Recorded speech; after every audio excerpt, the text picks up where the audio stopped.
Hello everyone, and welcome back to RAIA Affairs. My name is Francia Morales, and I'll be your host for today's episode.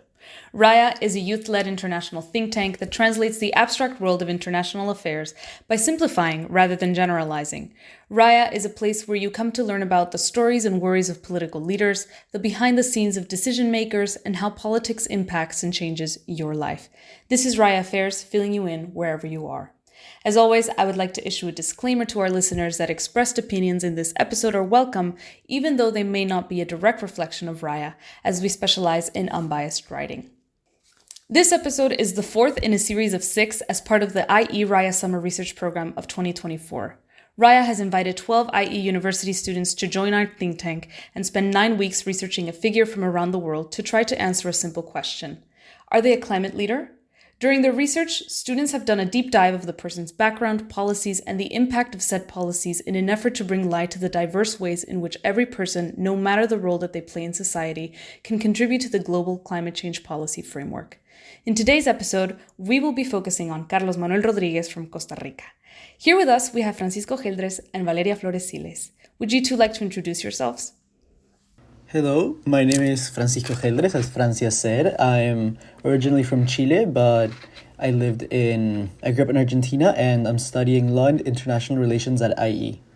And hi, I'm Valeria Flores Siles, and I'm from Bolivia, and I study in IE. I study economics and international relations.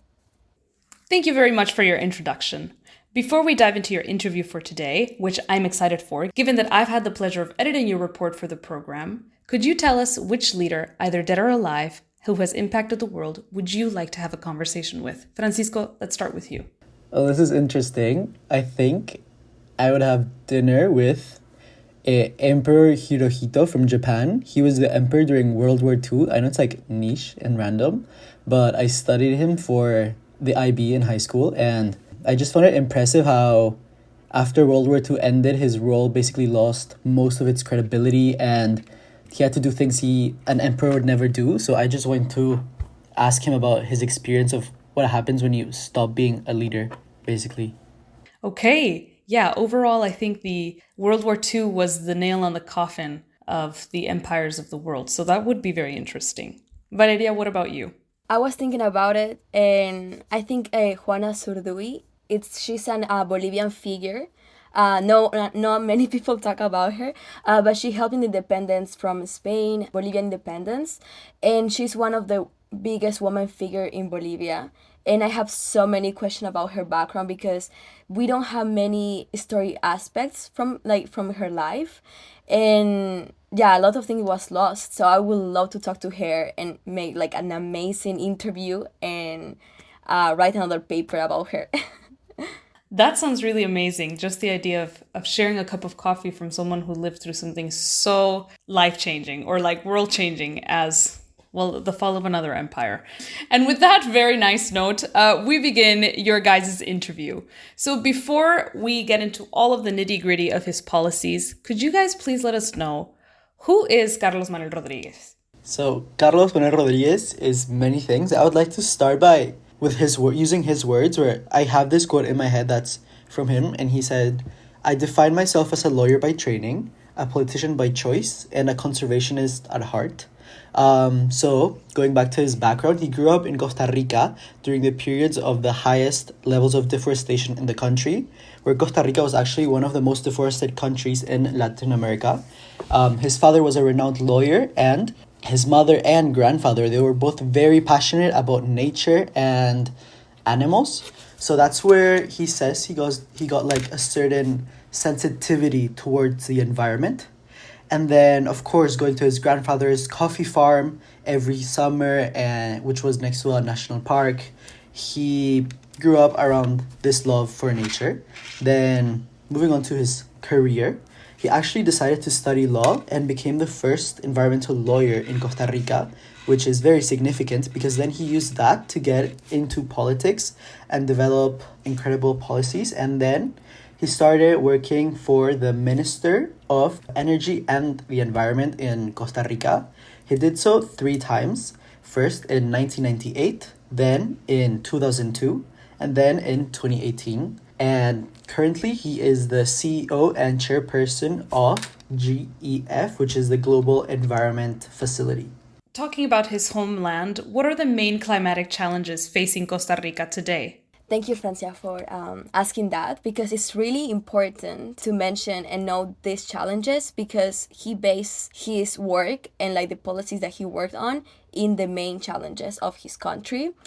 With Francisco, we did the research, and the three main we found, it was first that they have two different oceans in their coast. If we talk about where are they located, geographical position, they are exposed to two different oceans, the Pacific Ocean and the Caribbean Sea. So this make them, Costa Rica, very vulnerable to the impacts of climate change. Since they are right there in the middle, anything that can happen in both sides, they are the main target. And also like climatic changes such, rising sea levels, increasing of severity of storms or anything, it's gonna affect to them. So we need to consider that they are exposed to the both seas. And the second one is that Costa Rica still faces the pollution of water, woods, and oceans. Francisco already mentioned that during the 40s, 50s, 60s, they were affected for a lot of environmental crisis. So they still with this, mostly the water pollution. And now they are working in policies that we're going to talk later because Carlos Manuel Rodríguez target this.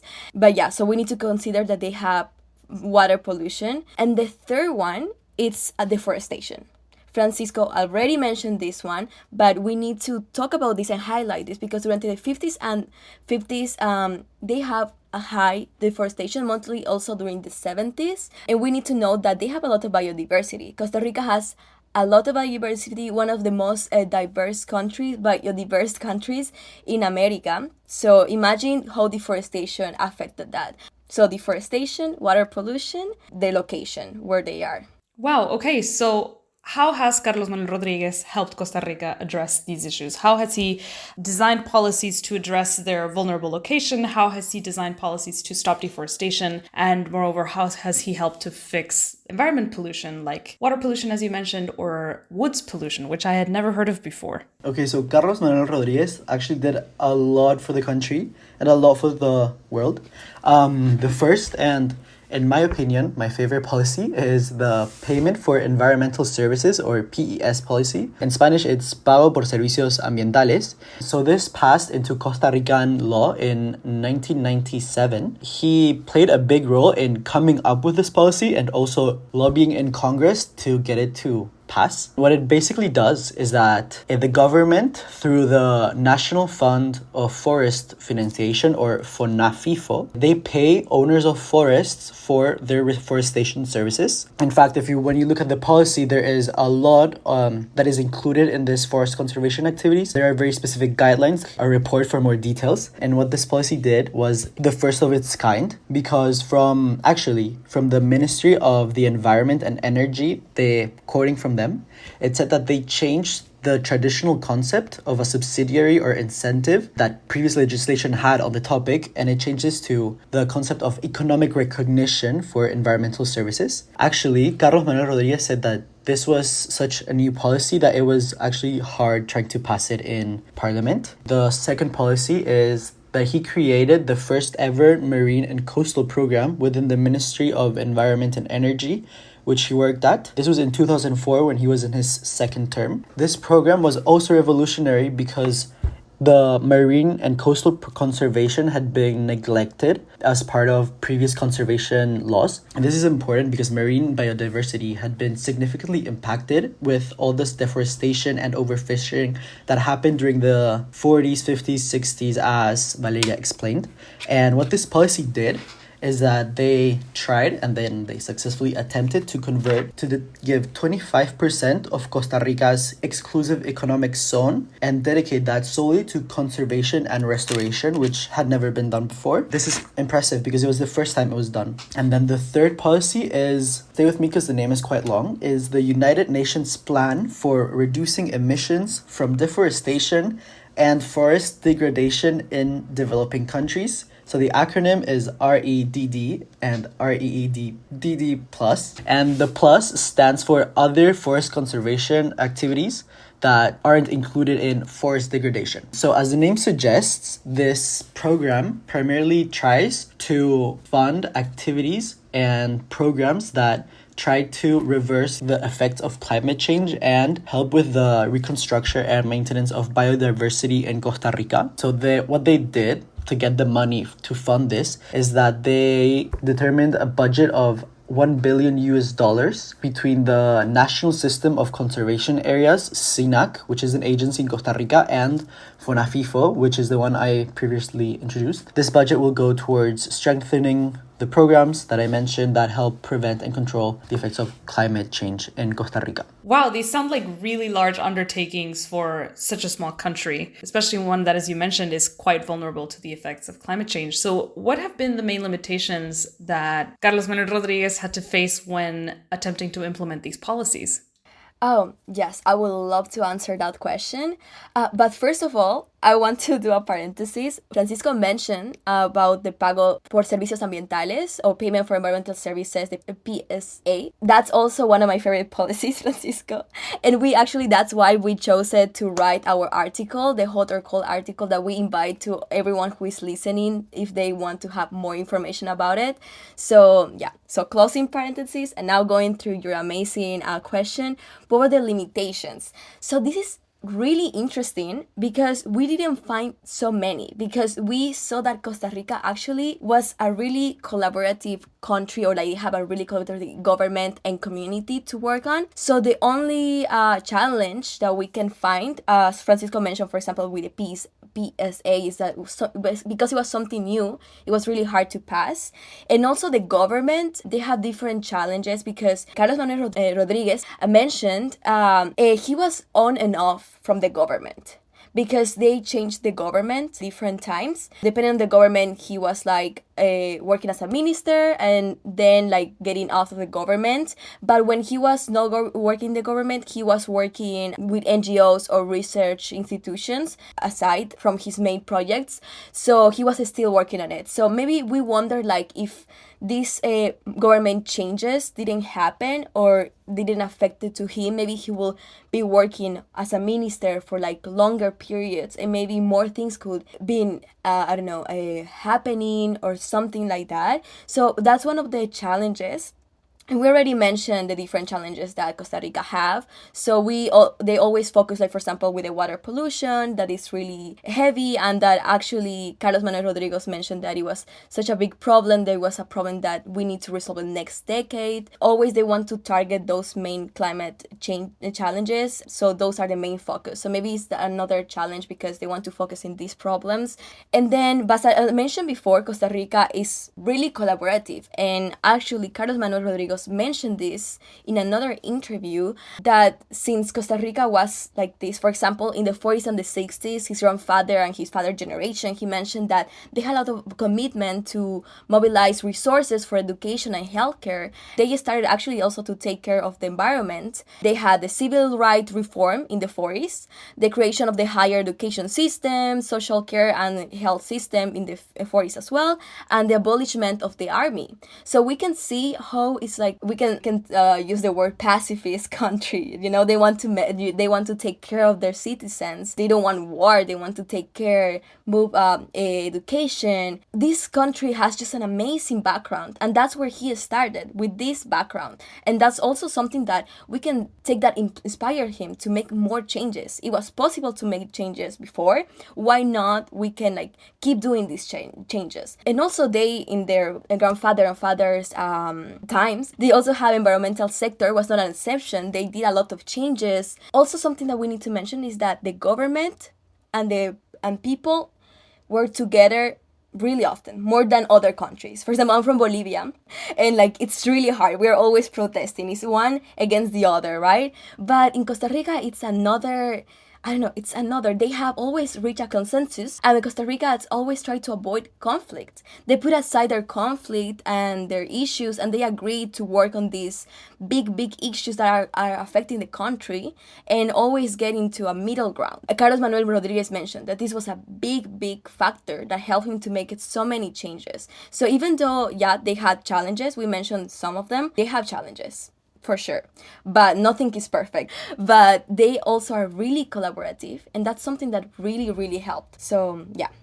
Well, that sounds really great. And as you mentioned, Carlos Manuel Rodriguez is a pioneer, but he was able to pick up where past generations left off. And I actually wanted to inquire a bit more about this. You mentioned the generation of his grandfather and the generation of his father, all of whom fought for different kinds of reforms in Costa Rica. And so what made Carlos Manuel Rodriguez want to pursue climate policy? What made that the focus of his career? Okay, so to answer this, I think it's very important to continue to expand on what Valeria said, because the country culture in Costa Rica in regards to pro-environmental policies was huge. I mean, you have both pressure from the government and from the people to try to pursue a more green agenda. This, of course, was a very good pressure point for Carlos Manuel Rodriguez, since he was the minister of the Ministry of the Environment and Energy. So, of course, he had this pressure. I always find it interesting to mention this statistic because they did a poll in Costa Rica, and it showed that over 90% of respondents, they would rather have a more strict climate policy, even if it cost the country economic profit. And we can obviously see how this translates to government policy, because they have policies such as the plan for decarbonization and having the negative carbon emissions by 2050, and also the full ban on fossil fuel extractions, which during the time that Carlos Manuel Rodriguez was a teenager was one of the biggest industries in the country. I feel like the change from that during that time period is huge. And now focusing more on Carlos Manuel Rodriguez, I mean, I feel like he was a lover of the earth and the planet and the environment ever since he was a little kid. I read a ton of his biographies with Valeria, and he actually said so many times that he was appalled by the level of deforestation when he was a teenager. That was at its highest point, as we mentioned. He even said that one of his core memories growing up was seeing the amount of timber and cattle trucks in the streets, which were a product of deforestation. So, of course, he felt this responsibility towards climate, which then we see how this is translated into his decision to studying law. I feel like this throughout his career continued to motivate him to come up with these new policies that would help the environment, because he said that he was between studying law or studying biology, and after studying law, he was able to easily find this segue into politics, which allowed him to make change at a greater level. I think that is basically it. So he had very altruistic motivations because he loved the earth, but also there was this pressure from the country culture. That's great. With all of this gusto that he brought into his political career and all of this enthusiasm and hope that Costa Rica would get better, has Carlos Manuel Rodriguez ultimately been successful in implementing these policies? Have they worked in changing Costa Rica? Yes. So let's talk about them. We already mentioned them, like what they were about, how they were, if they were implemented or not. So let's talk about it if they were successful. Because, of course, one is like implementing them and then seeing if they work. So, for example, with the payment for environmental services, PES, or aka our favorite policy with Francisco, it overall worked. Yes, they have a good implementation. But other countries wanted also to do something similar. It was something new, mostly like in Latin America. So yeah, it was successful. The other countries wanted to replicate it. However, this was a good start. Carlos Manuel Rodriguez mentioned that it was a good start for change, because it was something new, but it's not just the last solution or just the only step that we need to take. So for sure, it's an amazing idea, it's an amazing start, but bigger programs worldwide needs to be implemented. Because also we need to mention that Costa Rica, they are doing a lot of changes, but it's like a small country. Unfortunately, it's a small country. We wish like bigger countries can do similar things, but it's not happening. So maybe having like a program similar in bigger countries so we can have more change in like a bigger scale will be needed. But overall, the payment of environmental services, PES, worked. It was implemented successfully. It worked. It's an amazing step. Of course, it worked overall. And then for this, another one that we talk about, the Marine and Coastal Program within the Minister of Environmental and Energy in Costa Rica. Yes, it worked. It was implemented. They restored damaged and forested land. Like, they improved it. They increased the amount of regulation in the area. And yeah, so it worked. It was more regulations, more restriction. They successfully gave more positive changes to this area that it was affected for so many years. So we can say that this was also an amazing program and it was successfully implemented.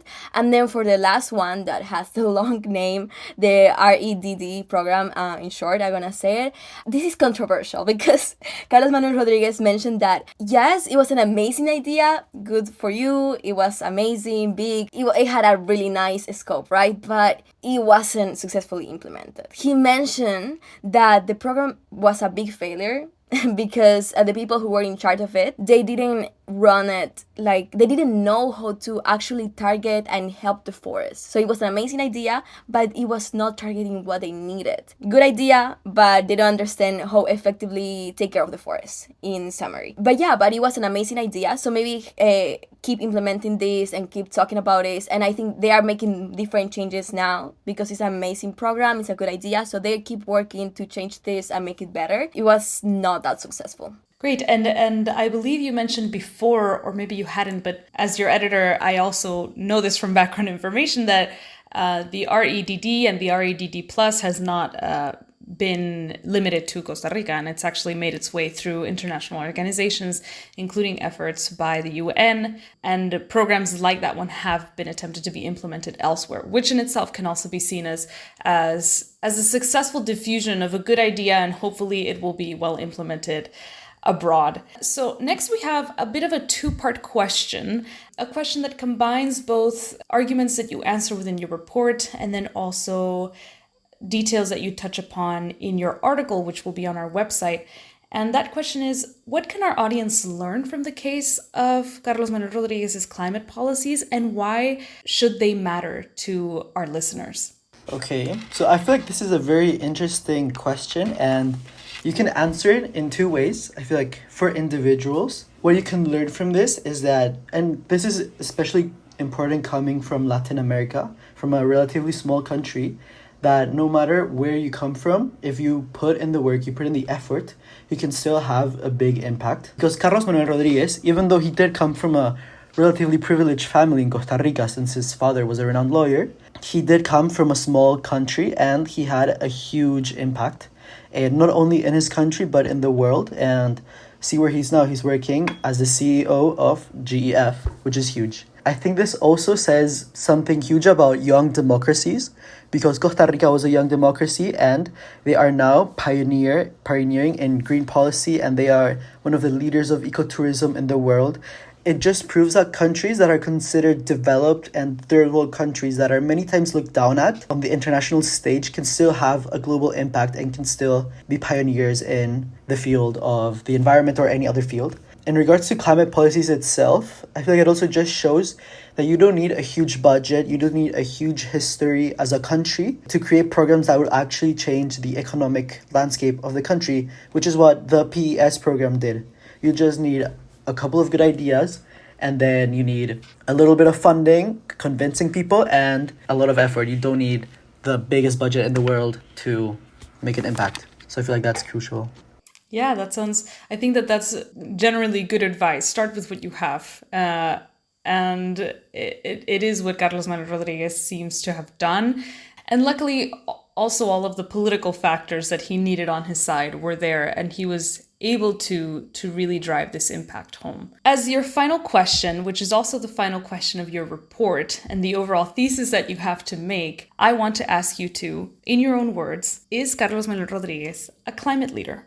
I think all our listeners are gonna agree with me, with us, with Francisco and me, and definitely. We already talked about so many things he did. Since he was little, he was like driven with this passion of climate. He was a curious kid. Then he saw like deforestation and he wanted to make a great impact. He did. He was a curious kid. He wanted to make positive change. He then studied law. And then focused in environmental law, and then came back to his country because he studied outside to focus. And he was the first environmental focused lawyer that focused in environmental aspect. So he was the first one in the country. And then with this, he made changes. Also, something that we didn't mention, but outside from politics, he had a watchdog group with his friends where he was going and protesting and stopping the logging companies.